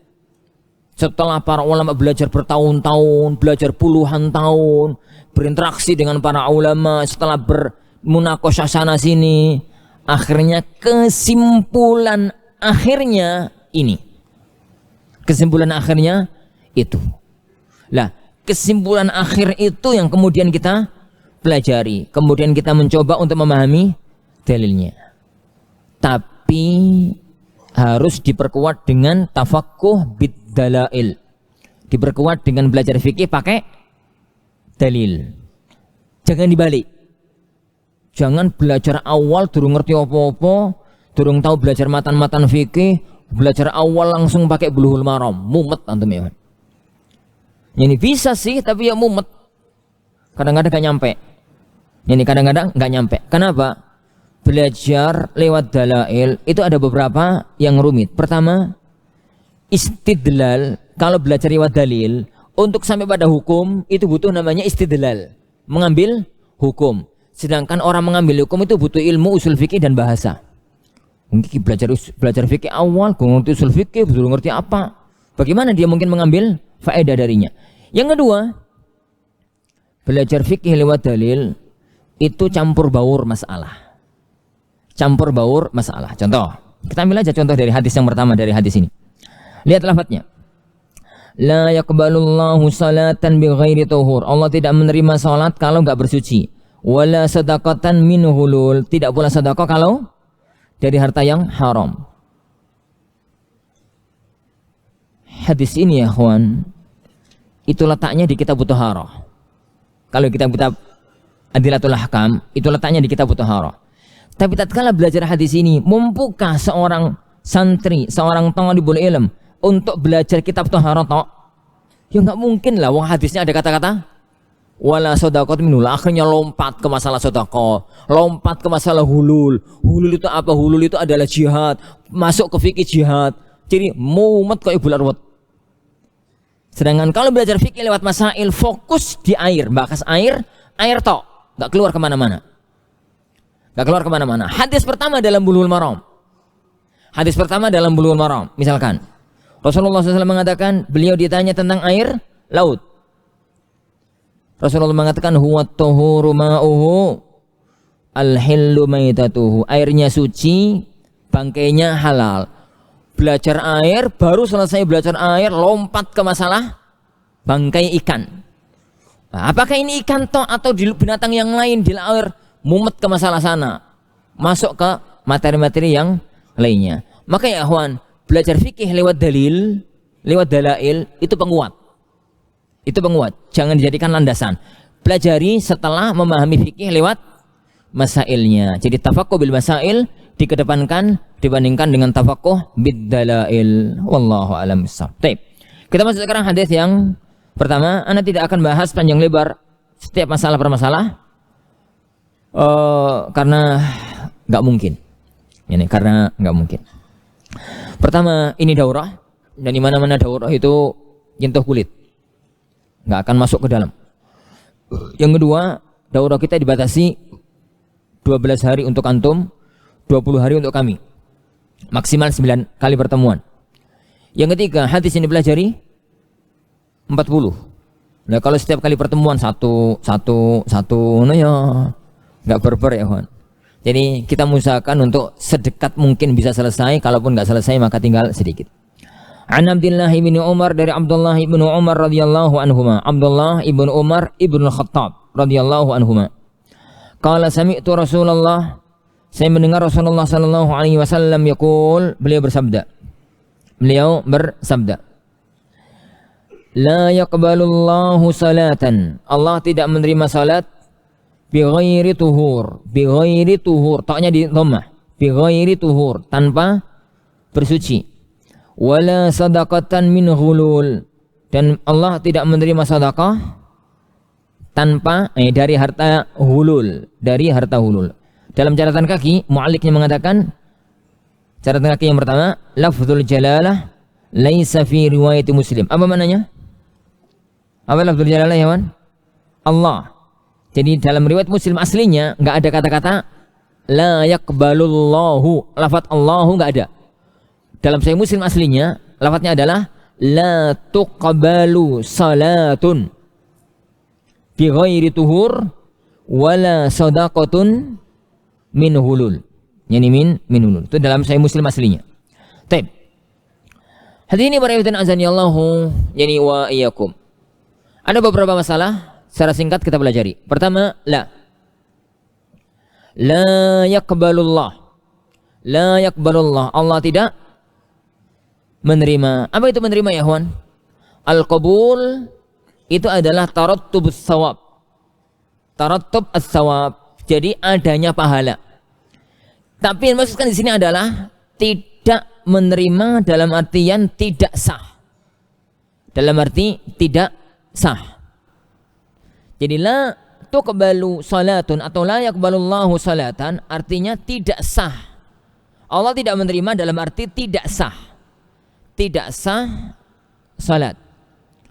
Karena an-nafi la dalam nas syar'i itu harus diurutkan dengan 4 urut-urutan. Jadi kalau ada kata-kata la, ini misalkan la salata liman lam yaqra bi ummil kitab misalkan. Yani atau la sama man sama dahra. Misalkan itu. Artinya semisalnya la salata, tidak ada salat bagi yang tidak membaca ummul kitab. Tidak ada puasa bagi yang puasa terus menerus. Yani terus menerus. Dan yang semisalnya, maka la dalam nas syar'i itu ada 4 urutan. Tidak boleh difahami dengan urutan kedua kalau masih memungkinkan untuk difahami dengan urutan yang pertama. Tidak boleh difahami dengan urutan yang keempat kalau masih bisa dibawa kepada makna yang ketiga. Dan begitu berurutan. Yang pertama, nafyul haqiqah, atau dalam istilah sebagian para ulama, nafyul wujud. Nafyul haqiqah atau dalam istilah sebagian para ulama dengan lafaz nafyul wujud, menafikan hakikatnya, menafikan wujudnya, benar-benar nggak ada. Jadi benar-benar, jadi nggak ada. Taib. Semacam la ilaha illallah. Jadi ya, itu benar-benar nggak ada Tuhan yang berhak disembah kecuali Allah Subhanahu wa taala. Itu yang pertama. Yang kedua, kalau dibawa kepada makna tidak ada wujudnya, nggak mungkin, wong faktanya ada. Maka harus dibawa kepada makna kedua, nafyus sihhah. Nafyus sihhah. Apa nafyus sihhah itu? Wujudnya sih ada, tapi nggak sah. Nggak sah. Apa itu sah? Jadi belajar jurus fikih nanti. Sah itu ya berarti nggak ada fungsi ini. Meskipun ada wujudnya tapi nggak ada fungsinya. Nah, apa contohnya ya, Wan? La nikaha bi ghairi wali. Enggak ada nikah tanpa wali. La di situ apa? Nafyus sihhah. Kenapa? Kalau ada calon manten perempuan, kalau ada calon manten laki-laki, ada saksi, ada pak pengulu, gitu ya. Kemudian ada keluarga laki-laki, ada keluarga perempuan. Lah, yang nikahkan itu adiknya manten perempuan, padahal bapaknya masih ada. Mantap kono nikahkannya. Angkahtu ka ukhti. Saya nikahkan kamu dengan saudariku Fulanah bintu Fulan. Laki-lakinya menjawab qabiltu. Wujud nikahnya apa ya? Ada. Wujud nikahnya ada, tapi enggak sah. Kenapa? Yang nikahkan bukan walinya. Yang nikahkan bukan walinya. La salata liman lam yaqra bi ummul kitab. Itu maknanya apa ya? Nafyul wujud. Lah, buktinya ada. Salatnya ada, kelihatan orang itu salat. Tapi berarti enggak sah. Nafyus sihhah. Yang ketiga, kalau dibawa kepada nafyus sihhah tidak bisa, maka harus dibawa kepada makna yang ketiga, yaitu nafyus thawab. Nafyu ats-thawab. Tidak ada pahalanya. Tidak ada pahalanya. Adanya ada wujudnya. Sahnya sah, tapi tanpa pahala. Tapi tanpa pahala. Contohnya tanpa pahala. Adanya ada, sahnya sah, tapi tanpa pahala. Tanpa pahala. Apa ya? Contoh aja kok repot bentar. Man ata'arrafan au kahinan. Yani fala tuqbal lahu salatun arba'ina yawma. Yani barang siapa yang datang kepada arraf, dukun, peramal, paranormal itu, maka tidak diterima darinya salat 40 hari 40 malam. Apa ini? Nafyul wujud? Bukan. Wujudnya orang itu salat. Nafyus sihhah? Enggak. Orang itu kalau salat sah. Sah dalam arti gugur kewajiban. Enggak wajib untuk mengolah. Tapi yang tidak ada pahalanya. Nafyus thawab. Nafyu as-thawab. Terakhir, kalau dibawa kepada nafyus thawab tidak memungkinkan, baru dibawa kepada makna terakhir, nafyul kamal. Nafyu al-kamal, menafikan kesempurnaan. Bukannya enggak sah, bukannya enggak berpahala, ada pahalanya, tapi enggak apa ya, Hon? Enggak sempurna. Ini tapi enggak sempurna. Wallahu a'lam bis-shawab. Nah, la yaqbalullahu salatan nakirah fi siyakin nafi. Benar Pak? Benar ya, Ikhwan. Isim nakirah fi siyakin nafi. Ini ya, Ikhwan, sulitnya belajar fikih lewat dalil. Kalau masih di awal, kalau masih di di awal. Kenapa? Karena untuk memunculkan hukum itu butuh alat. Jadi butuh alat. Alat itu namanya usul fikih. Sedangkan orang itu nggak mungkin bisa usul fikih kalau nggak menguasai bahasa Arab. Kalau nggak menguasai bahasa Arab, ya kayak akhwan antum ke laut mau ngambil ikan, nggak nggawa alat belas. Yo oleh apa ya? Yo nggak bawa alat, nggak nggawa pancing, nggak nggawa jaring, nggak nggawa piring, nggak bawa apa. Maunya itu di laut kan ada hiu, ada bantung, ada wader, ada pari, ada ini. Bisa saya istimbat darinya, ngambil ikannya bisa. Tapi sampean nggak nggawa alat, piye to mas? Untuk memunculkan hukum, jadi Al-Quran dan As-Sunnah itu kayak lautan ilmu. Laut. Di dalamnya Masya Allah ada faedah berharga. Di dalamnya ada mutiara, di dalamnya ada intan berlian, di dalamnya ada paus, di dalamnya ada hiu, di dalamnya ada ini, dalamnya ada semuanya ada di laut. Tapi sebagaimana mau mengambil isinya laut itu butuh alat. Begitu pula ya kawan, ngambil isinya Al-Quran untuk jadi hukum, ngambil isinya hadis jadi hukum itu butuh alat. Alatnya nggak pancing, mungkin Al-Quran yang dipancingi. Alatnya itu namanya ilmu usul fikih, alat istimbat.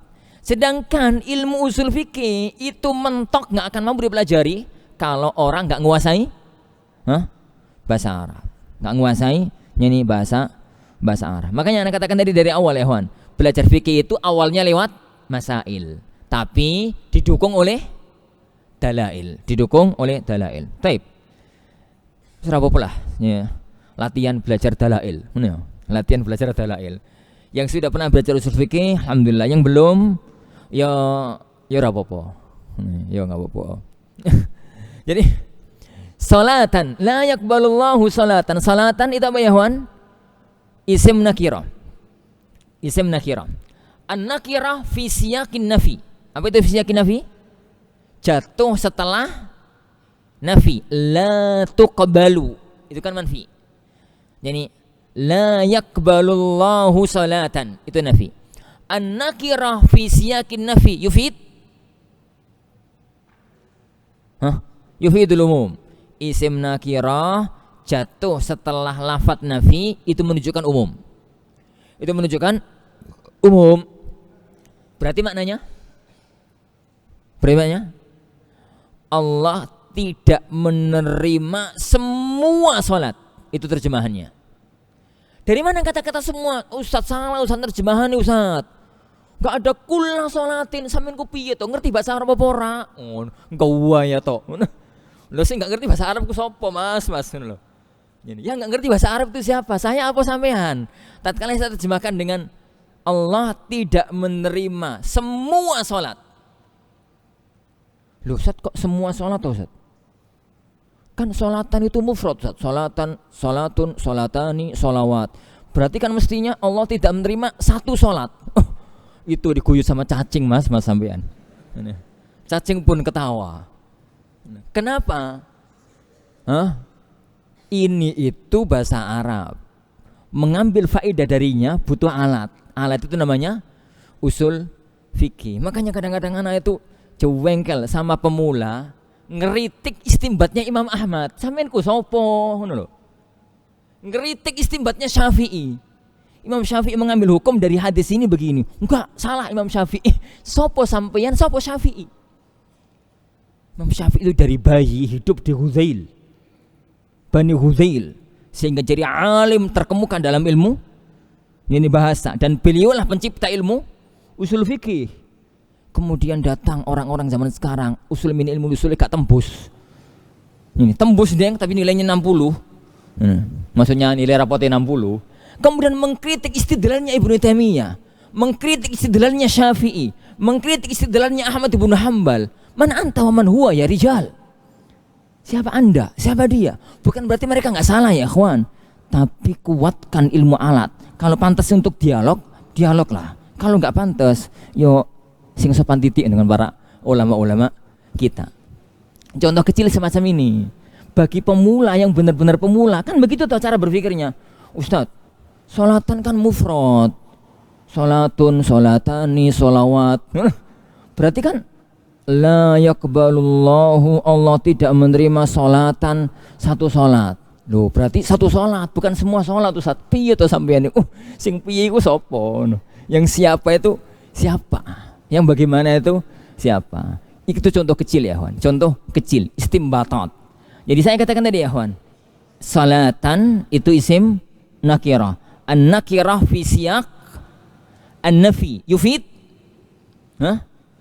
al-umum, yufidul umum. Yufid menunjukkan makna umum. Mirip-mirip ya, kawan. Anda pernah dikritisi sebagian orang. Alhamdulillahi rabbil alamin. Saya terjemahkan dengan terjemahan yang kondang. Semua, segala, seluruh puja dan puji milik Allah semata. Ada santri kritis tapi kebablasan. Ustadz, mana ada kata-kata semua? Mana ada kata-kata seluruh? Mana ada kata-kata segala? Lafadznya itu alhamdulillah, pujian milik Allah. Kok jenengan mengatakan segala? Ini, anak langsung ketawa. Enggak ketawa sih, enggak enak nerawain gitu. Akhi, pernah belajar bahasa Arab? Khatam Ustaz. Mantep ngono khatam. Yang khatam apa akhi? Mukhtarat. Gede-gede, subhanallah. Orang kata mukhtarat ngeritisi ulama tafsir. Lah kan lucu ya, Hon. Ini mukhtarat itu tembus ya, Hon. Padahal mukhtarat itu kan playgroup-nya ilmu nahwu. TK lah, nek gak alane playgroup TK. Durung SD. SD-nya itu mulakhas. Itu SD. Nah, di SD-nya antum kata mulakhas itu berarti kata SD. Butuh kitab-kitab lanjutannya untuk mampu menguasai bahasa Arab dan mampu istimbat. Antum kok nakut-nakuti terus? Enggak nakut-nakuti, memang begitu seharusnya. Memang begitu, yani seharusnya. Kitab mulakhas itu ya, kawan, itu batu loncatan untuk memahami kitab-kitab aslinya. Untuk memahami kitab yani aslinya. Tapi kok ke situ ya, kawan? Balik-balik ke sini. Alhamdulillah. Dari mana kata-kata segala? Dari mana kata-kata seluruh? Dari mana kata-kata semua? Hah? Dari al. Al ada 3 dan al di situ al istighraq.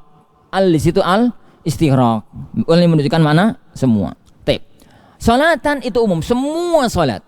Salat fardu, salat sunnah, gitu ya, salat fardu, salat sunnah.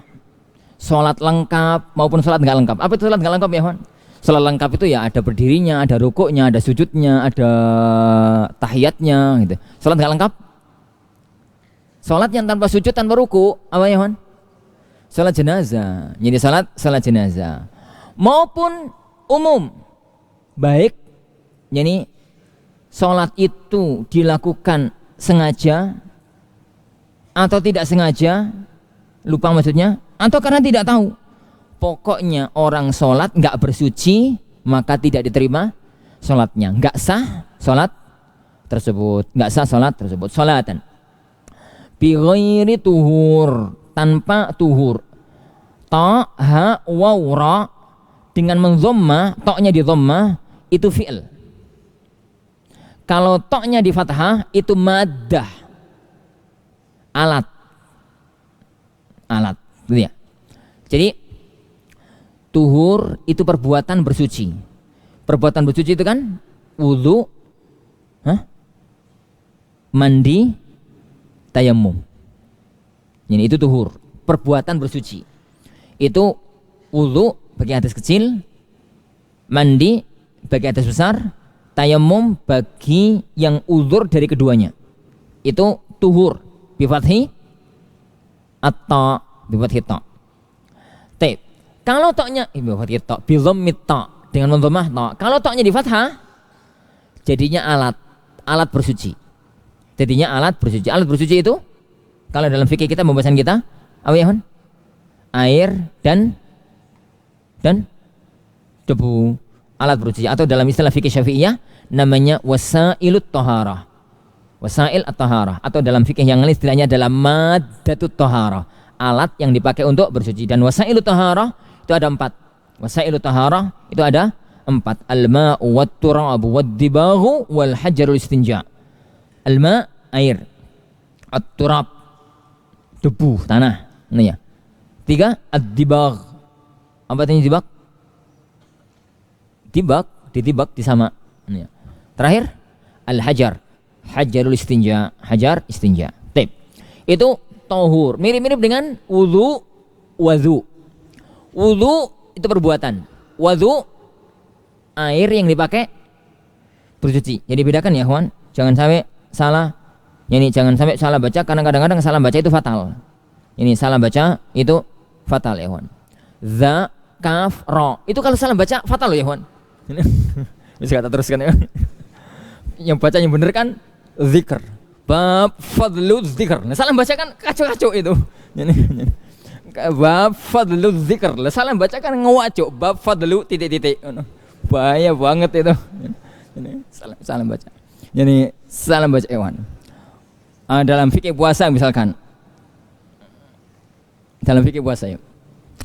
Rasulullah SAW bersabda dalam Sahihain, la khulufu, khanya di dhammah, la khulufu famis saim. Apa artinya khuluf?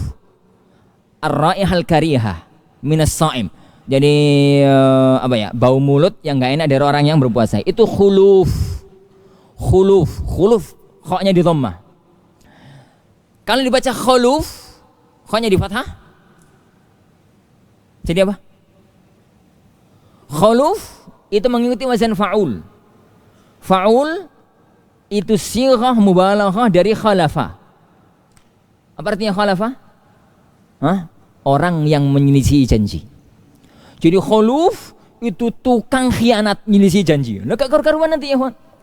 La khulufu, sungguh pengkhianatnya orang yang puasa. Piye ngono lho. Jadi la khuluf. La khuluf. Makanya dalam dunia ilmiah itu ada majelis namanya majlisul dhabt. Dalam dunia ilmiah, dalam dunia kajian ilmiah ada majelis ya ikhwan namanya majlisul dhabt. Majlisul dhabt itu enggak kayak majelis kita. Kalau majelis kita itu namanya majelis syarah, majelis untuk nerangkan. Majlisul dhabt yang baca kitab ini diwaca ta. An Abdullah ibni Umar radhiyallahu anhuma qala sami'tu Rasulullah sallallahu alaihi wasallam yaqul la yaqbalullahu salatan bighairi tuhur wala sadaqatan min hulul, akhrajahu Muslim. Al-haditsan. Begitu tok diwaca. Ini begitu tok dibaca. Sehingga nanti santrinya itu mengharokati dengan tepat. Jangan sampai salah baca. Jangan sampai nanti tatkala ngajarkan kitab itu kepada murid-muridnya salah baca. Lah, majelis-majelis itu namanya majlisul dhabt. Majelis pengharokatan kitab. Dan itu yang pernah dilakukan oleh Al-Khatibul Baghdadi. Pernah selesai baca Sahih Bukhari 3 majelis. 3 kali duduk katam. Loh kok iso? Ya itu namanya majelis al-dhabt. Majelis yani al-dhabt. Kita bisa menyelesaikan kitab ini dalam satu majelis. Tapi majelis al-dhabt. Tapi kalau majelis syarah ya enggak ya, Wan. Majelis syarah ya enggak, tergantung syarahnya. Tape. Bi ghairi tuhur, tanpa bersuci, dan suci yang Anda katakan tadi, suci dari hadas besar dan suci dari hadas kecil. Suci dari hadas besar dan suci dari hadas kecil. Wala sadaqatan. Ini wala sadaqatan. Dan Allah tidak menerima sedekah. Satu istidlal ya kawan, tidak menerima semua jenis sedekah. Tidak menerima semua jenis sedekah. Dari mana lafaz semua jenis sedekah? An-nakirah fi siyaq an-nafi. Allah tidak menerima semua jenis sedekah, baik sedekah wajib semacam zakat maupun sedekah sunnah, baik sedekah untuk dirinya sendiri maupun sedekah untuk orang lain, baik sedekah untuk dirinya sendiri maupun sedekah untuk orang lain. Itu sedekah min hulul. Al-hululu arti aslinya adalah akhdhul ghanimati qabla al-qismah, mengambil harta ghanimah sebelum dibagi. Dan bisa diluaskan pada makna akhdhul mali khiyanatan, mengambil harta dengan cara khianat. Semacam sabda Rasulullah SAW, hadayal ummal ghulul. Hadayal ummal ghulul.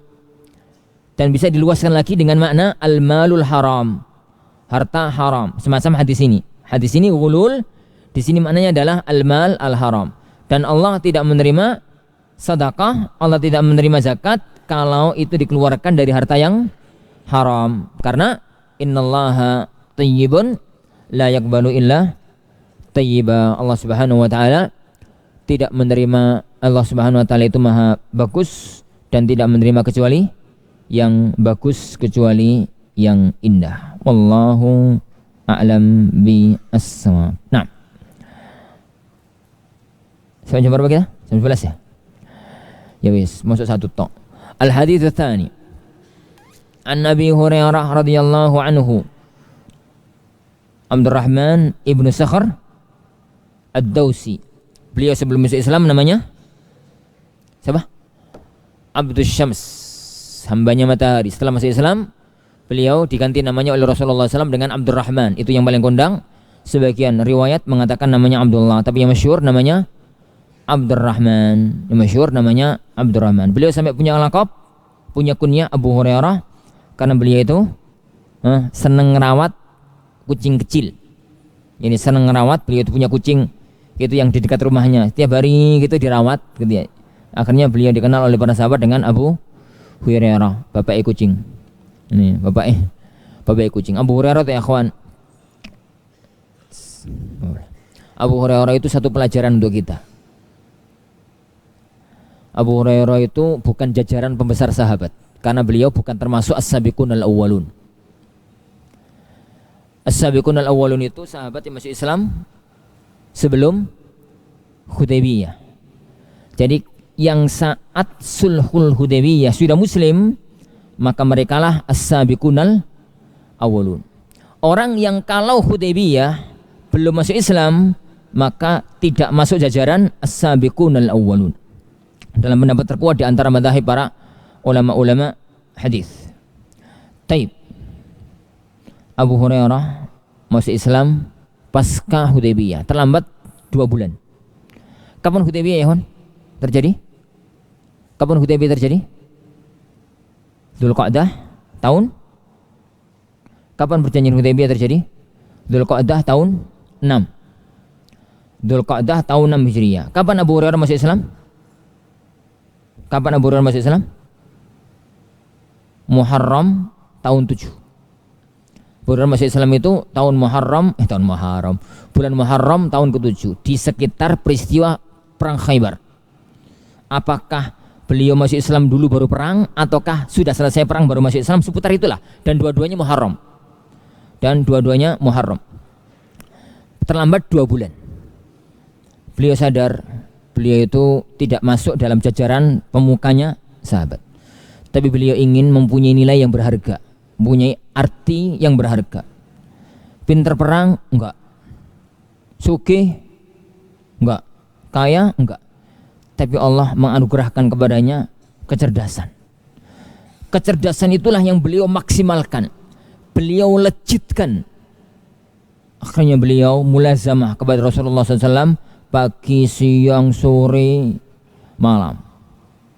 Dan Rasulullah SAW melihat kesungguhannya Abu Hurairah doakan oleh Rasulullah SAW, Kemudian beliau nasihatkan kepada Abu Hurairah karena melihat semangatnya dalam belajar, kamu itu kalau ibadah sunnah nggak usah yang tinggi-tinggi, yang ringan-ringan aja. Puasa ya sebulan 3 kali, sholat duhanya cukup 2 rakaat, sholat malam, jangan tidur sampai witir. Kenapa? Ya karena sibuk dengan belajar. Kesungguhan beliau dengan belajar ya akhwan menghasilkan buah yang sangat ranum. Beliaulah satu-satunya sahabat yang riwayat hadisnya di atas 5.000 dan menjadi perawi hadis nomor 1. Karena tidak semua sahabat itu ya akhwan hadisnya banyak. Sahabat yang hadisnya dianggap banyak itu kalau riwayatnya di atas 1.000. Kalau di bawah 1.000 sedengan, pertengahan. Kalau cuma ada 1, 2, 10, 15 itu dianggap sedikit. Nah, yang riwayat yang di atas 1000 hanya ada 7. Yang riwayatnya di atas 1000 hanya ada 7. Siapa mereka? Yang ini berkata Nazim, sab'um minas sahbi fawqal alfi qad naqalu minal hadithi anil mukhtari khairi mudhari. Ada 7 sahabat yang mereka menukil di atas 1000 dari hadis-hadisnya Rasulullah SAW. Siapa mereka? Abu Hurairah, Sa'dun, Jabirun, Anasu, Siddiqatun, wa Ibnu Abbas, kada Ibnu Umar. Ana ulangi. Abu Hurairah, yani Sa'dun, Jabirun, Anasu, Siddiqatun, wa Ibnu Abbas, kada Ibnu Umar. Abu Hurairah, Abdurrahman bin Sakhr ad-Dawsi. Sa'ad siapa ini? Sa'ad siapa? Sa'ad ibnu Malik ibnu Sinan al-Khudri, yang masyhur dengan nama Abu Sa'id al-Khudri. Sa'ad adalah Sa'ad ibnu Malik ibnu Sinan al-Khudri, yang masyhur dengan nama Abu Sa'id al-Khudri. Yang ketiga, Jabir. Jabir siapa? Jabir bin Abdullah. Keempat, Anas. Anas siapa? Anas bin Malik. Kelima, Siddiqah. Siapa Siddiqah? Aisyah. Aisyah, yani binti Abi Bakar. Siddiqatun bintu Siddiq. Yang kelima, yang keenam, Abdullah ibn Abbas, Abdullah ibn Abbas, kadza Ibnu Umar. Yang ketujuh, Abdullah ibn Umar. Ini urut-urutan tanpa urut paling tinggi, paling bawah. Bukan ya, karena itu hanya untuk mengurutkan manzumah. Jadi untuk mengurutkan nazam. Yang paling tinggi adalah Abu Hurairah. Yang paling tinggi itu adalah Abu Hurairah. Sampai orang-orang itu mempermasalahkan banyaknya riwayat Abu Hurairah. Jadi orang itu mengatakan, jadi Hurairah, sampean ku bener apa ora? Sampean itu bener apa tidak? Kamu itu loh masih Islam belakangan. Mosok riwayatmu ngalahkan Abu Bakar, ngalahkan Umar, ngalahkan Utsman, ngalahkan Ali, ngalahkan Abdurrahman bin Auf, ngalahkan. Kok iso? Itu kalau bahasa kita diprotesi oleh orang-orang. Abu Hurairah ya membela diri, bukan membela diri sih, menyampaikan fakta. Cerita ini ada dalam Sahih Bukhari Kitabul Iman. Di awal-awal Kitabul Iman Sahih Bukhari. Beliau mengatakan, gini loh. Abu Hurairah mengatakan, qala an-nas laqad aktsara Abu Hurairah. Orang-orang itu pada mengatakan Abu Hurairah itu kakek ngomong. Terlalu banyak meriwayatkan hadis. Bagaimana enggak? Lawang semua sahabat-sahabat muhajirin itu loh sibuk dagang. Maksudnya mereka kan kerjanya dagang. Lah teman-teman Ansor sibuk ning sawah. Aku itu orang miskin, gak punya rumah, gak punya dagangan, gak punya sawah. Saya itu pagi, siang, sore, malam selalu bersama Rasulullah Shallallahu Alaihi Wasallam. Ini begitu. Itu Abu Hurairah. Makanya ya ikhwan, antum selagi masih kayak Abu Hurairah, lejitkan kemampuan diri. Antum itu kan kayak Abu Hurairah. Sebelum subuh, ba'da subuh, pagi hari, ba'da zuhur, sore, maghrib, isya, jam 9 malam, pegangannya hanya kitab. Beda dengan anak yang harus ngajar, harus nyekal pacul, harus ini, harus itu, harus nyetir, harus ini, harus itu. Antum saat ini masih level Abu Hurairah, masih fokus. Maka kalau di saat ini nggak bisa maksimalkan diri, jangan harap nanti kalau sudah jadi orang. Sekarang kan antum belum jadi orang. Bos jadi opo ngono. Kalau nanti sudah jadi orang, sudah punya istri, sudah punya anak, ini harus nyekel apa, harus megang apa, harus kerja ini, harus kerja itu. Jangan harap nanti bisa fokus. Sekarang aja belum bisa fokus. Lejitkan kemampuan diri ya kawan.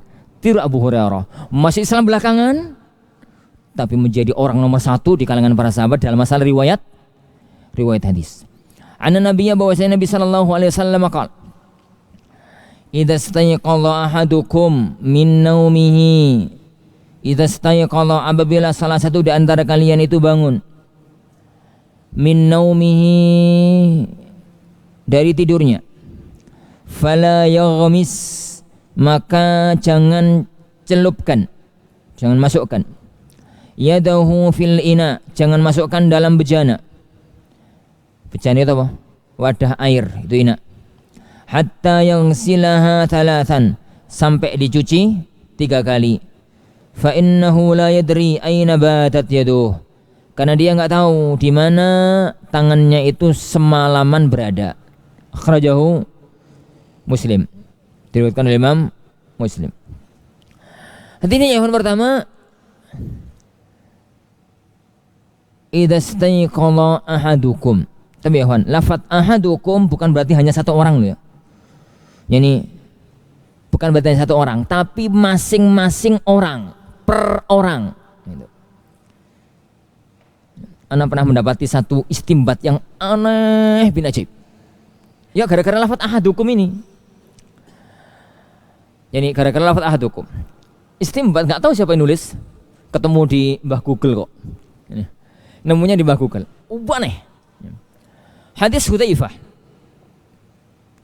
Tatkala menyebutkan sabda Rasulullah sallallahu alaihi wasallam, tatkala Rasulullah mau ngimami, itu kan beliau menghadap kepada jamaahnya lalu mengatakan, "Sawwu sufufakum wa tarasu." Udah. Rapatkan, luruskan barisan. Apa lanjutannya hadis itu ya, ikhwan? Qala, siapa perawi hadis itu? Hudzaifah ya? Hudzaifah Anas. Pokoknya sahabat lupa anak. Perawi dari hadis itu mengatakan, Faro'aitu ahadana yalziku ka'bahu bi ka'bi sahibihi wa mankibahu bi mankibi sahibihi. Ini kata perawi hadis itu, setelah saya mendengar Rasulullah SAW mengatakan, rapatkan, luruskan. Rapatkan, luruskan. Kata perawi hadis itu, saya ingat anak Hudzaifah kalau nggak salah ya Wan. Berarti kalau salah ya enggak. Saya itu melihat, ro'aitu ahadana. Lafaz ahada ini yang aneh kan. Ro'aitu ahadana. Saya melihat ahadana. Dia terjemahkannya salah satu dari kami. Menempelkan apa? Kakinya dengan kaki, mata kakinya dengan mata kaki saudaranya, pundaknya dengan pundak. Nanti tidak akan bahas masalah bagaimana cara menempelkan mata kaki dengan mata kaki, pundak dengan pundak, kan itu pembahasan tersendiri. Kalau sudah sampai kitabus shalah mestinya ada. Tapi yang lucu itu, dia itu mengatakan, yang nempelkan kaki itu bukan perintahnya Rasulullah, tapi prakteknya satu saja sahabat. Lah satu iku sopo? Ini mas ngerti bahasa Arab apa ora? Ini. Lafaz ahadana dia terjemahkan dengan satu orang. Enggak semua sahabat, enggak ada. Satu orang toh. Satu orang itu siapa? Loh, piye to sampeanku? Ahadana itu ya, Juan. Artinya apa? Idza staiqadha ahadukum. Apa artinya kalau ada satu orang toh yang bangun? Wong ngono. Enggak. Apabila masing-masing dari kalian itu bangun satu, masuk bangun itu enggak satu-satu, itu satu-satu. Maka terjemahannya ke negeri kita berubah menjadi salah seorang dari kalian itu berarti bukan satu orang ya, tapi semua, tapi satu-satu, masing-masing lah. Jadi masing-masing. Idza staiqadha ahadukum, apabila bangun salah satu dari kalian, min naumihi, dari tidurnya. Tidur seorang muslim itu ada dua. Yang normal, ketambahan itu berarti nambah dewe. Tidur seorang muslim itu hanya ada dua. Satu baitutah, yang kedua qailulah. Waduh, jam 11. Satu baitutah, yang kedua qailulah. Apa itu baitutah? Baitutah itu tidur malam. Yang kedua qailulah. Apa itu qailulah? Tidur siang. Tidur siang. Baik siang bermakna sebelum zuhur atau siang bermakna setelah zuhur. Karena lafaz qailulah itu bisa kapan ya, Juan? Mulai siang itu kapan?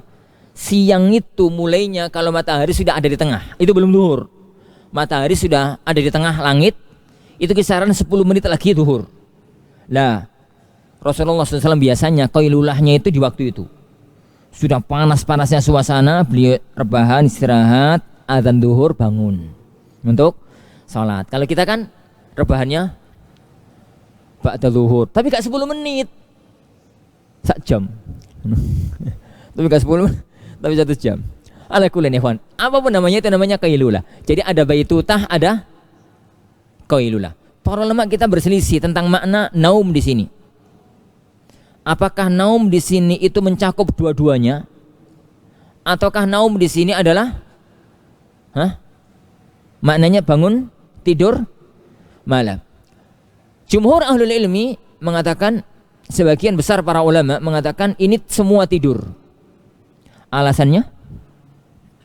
Alasannya min naumihi, dari tidurnya.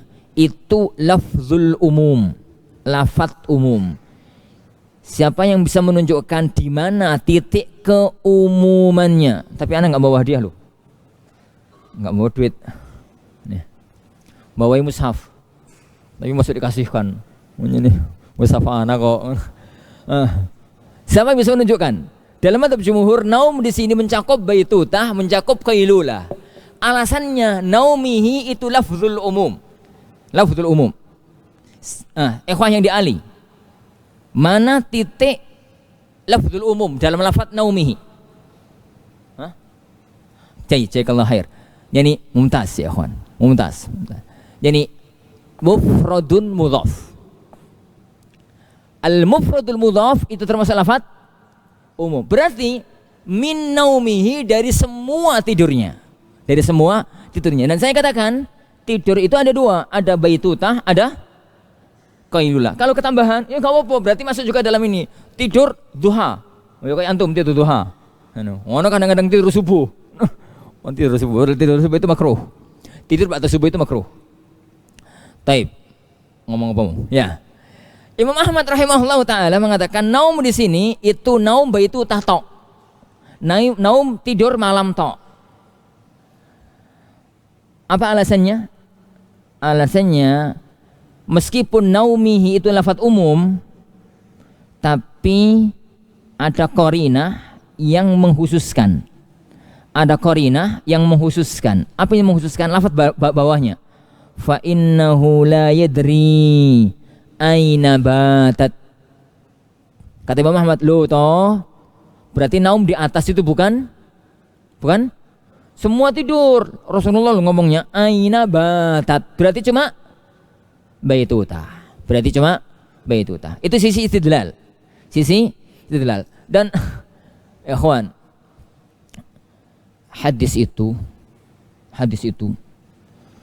orang itu semakin mapan bahasa Arab, semakin mapan ilmu usul fikih dan ilmu alat yang lain, kemudian dia dekat dengan Allah Subhanahu wa taala, mananya taufik dari Allah datang, maka semakin banyak istimbat yang mampu diambil dari satu hadis. Antum bisa bayangkan. Tahu hadis Jabir? Tahu hadis Jabir? Tahu nono. Ben aku seneng. Hadis Jabir itu, kalau disebut hadis Jabir itu siapa ya kawan? Kalau anda mengatakan tahu hadis Jibril, berarti hadis tatkala Jibril datang kepada Rasulullah SAW. Gitu tahu? Kalau kita mengatakan ya kawan, hadis itu kan ada mana-mana ya. Kalau disebut hadis Jabir, itu hadis apa? Hadis haji. Karena perawi haji wada yang paling tinggi, yang paling lengkap adalah Jabir ibn Abdullah. Makanya Al-Imam Al-Albani menulis sebuah kitab Hajjatun Nabi kama rawaha Jabir. Yani hajinya Nabi kayak diriwayatkan oleh Jabir. Kenapa disebut Jabir? Karena itu riwayat yang tertinggi, riwayat yang paling lengkap. Hadis Jabir itu oleh Al-Imam Ibnul Mungdir, seingat ana. Sebentar. Lupa dari ingatan siapa orangnya. Kalau nggak salah Ibnul Mungdir.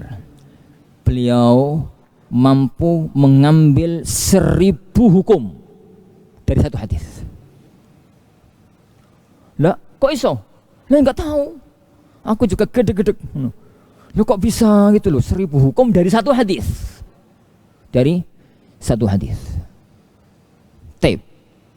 Hadis ya ikhwan Abu Umair. Kenal hadis Abu Umair? Ya Abu Umair, madza fa'ala Nughair? Hadis itu ceritanya kan guyon. Rasulullah itu kalau ke masjid biasanya lewat rumahnya Anas. Anas itu punya anak kecil, punya adik kecil namanya Abdullah. Lah, dia itu punya hobi dulinan burung. Mainan burung.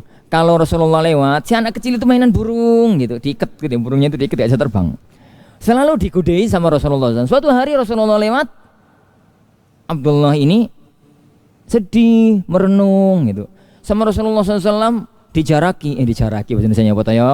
Digoda gitu loh. Beliau mengatakan, ya Abu Umair, madza fa'ala Nuhair?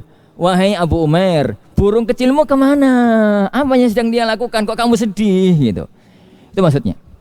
Sudah itu tak hadisnya. Imam Syafi'i mampu mengambil 100 hukum.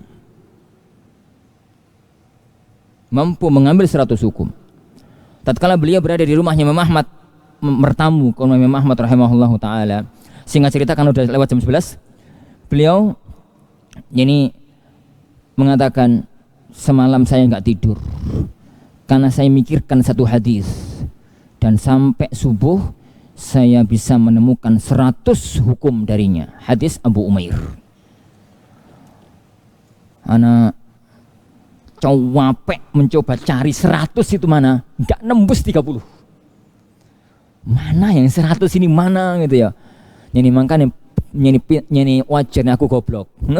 Ternyata yang dikatakan Imam Syafi'i sampai 100 anak nggak mampu nembus 30. Ini apa ya? 100 itu apa gitu. Ayat wudu. Ya ayyuhalladzina amanu idza qumtum ila as-salah. Itu ada salah satu ulama mampu mengeluarkan dari satu ayat itu 850 hukum. Nah, antum kan 8,5. Bukan 850. 8,5. Dari mana itu muncul ya ikhwan? Dari yang saya katakan tadi. Kemampuan istimbat, kemampuan istidlal, kemampuan ngolah kata, ngolah dalil. Oh, naumihi lafzul umum. Oh, di sini ada korina. Oh, berarti gini. Oh, berarti gitu. Oh, berarti ini. Oh, berarti gitu. Terus ini semacam itu. Maka ya ikhwan, salah satu di antara ilmu, kalau antum ingin menguasai ilmu syar'i, maka satu ilmu wajib dikuasai sampai matang.